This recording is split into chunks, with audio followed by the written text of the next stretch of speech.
Hello guys, good morning. Today I want to talk to you about the configuration and capabilities of LDSmonitor, but the part that is closer to the display. As we saw in previous videos, LDSmonitor service is composed by a central server that collects data from all of the agents and provides you an application so that you can see what's happening in your displays, receive alerts, etc.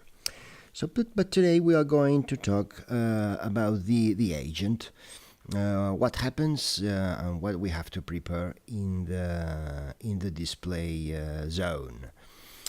The idea is that this is the private network of the display. So we have the display, we have the sender, an M controller 300, 500, 600 or a 4K, a management PC which is connected to the sender, which at the same time is connected to the router that connects you to the internet. Perfect. Well, when we introduce LDSmonitor agent, we can have it we have the two alternatives, a virtualized or a hardware appliance. Conceptually, the idea is that you have a box that is connected through the USB to the sender. So we have to disconnect the management PC. This will be important in the moment to take the decision of what equipment are we going to use in LDS monitors, if virtualized or physical. At the same time, the LDSmonitor is connected to the router and it sends information to the LDSmonitor server. We send information in this direction. We do not expect no one to connect from outside of the internet, from outside of our private LAN to our LDSmonitor directly.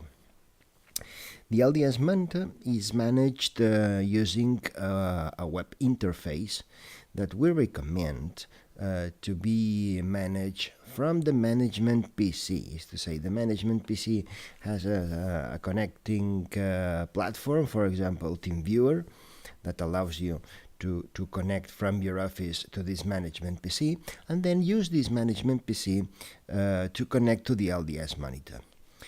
This way, we will reduce security risk. We think is the best option to sleep safely every night.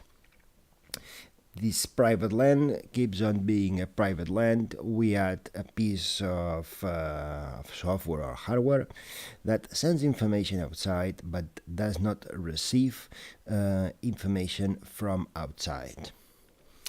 And that is the architecture of the platform. Let's go a bit deeper to see exactly what options we have here and how does this work. We have three versions, but all share the same functionalities. We have to select one version or another depending on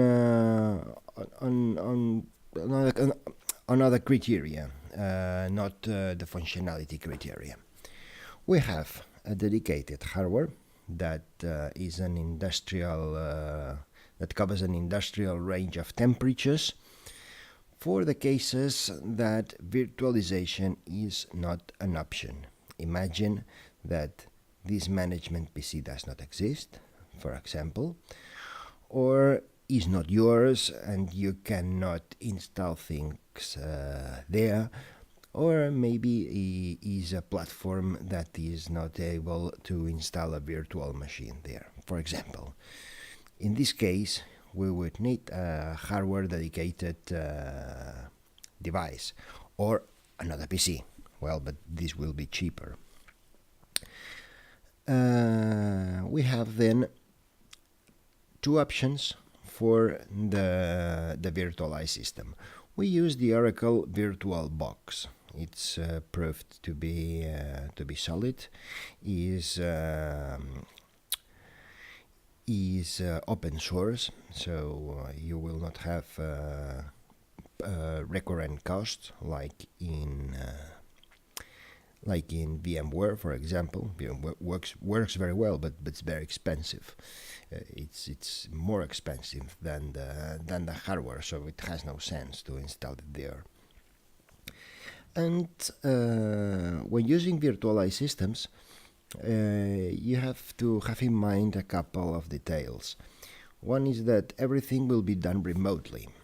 With a hardware dedicated option, you will have to go there, install the hardware. With the virtualized system, you will not have to go to the display to install it. You will do it remotely using TeamViewer. But modern computers have the option to disable virtualization capabilities in the BIOS. So sometimes you will encounter the situation that the virtualization is off. To turn it on, you have to go to the computer, enter in the BIOS options, and enable it. And then you will have it enabled, and you will be able to take the maximum profit of this computer.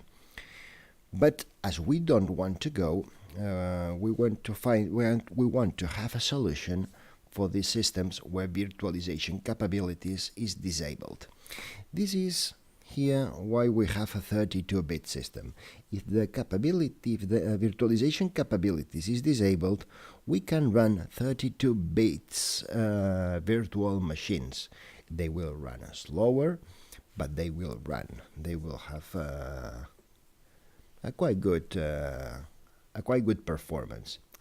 The best performance, the best situation is to use the virtualization capabilities and use a 64-bit system. This is why we have two options here, because this way we avoid having to travel physically to the display. We can make installations remotely in any part of the world. In the next video, we will see the virtualized version of the 64 bits.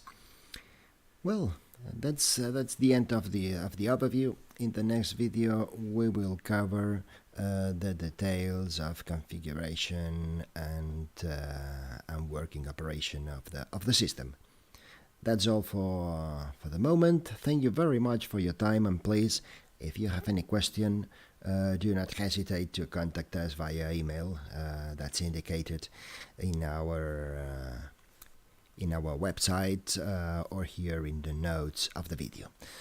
Thank you very much and have a nice day. See you soon. Bye-bye.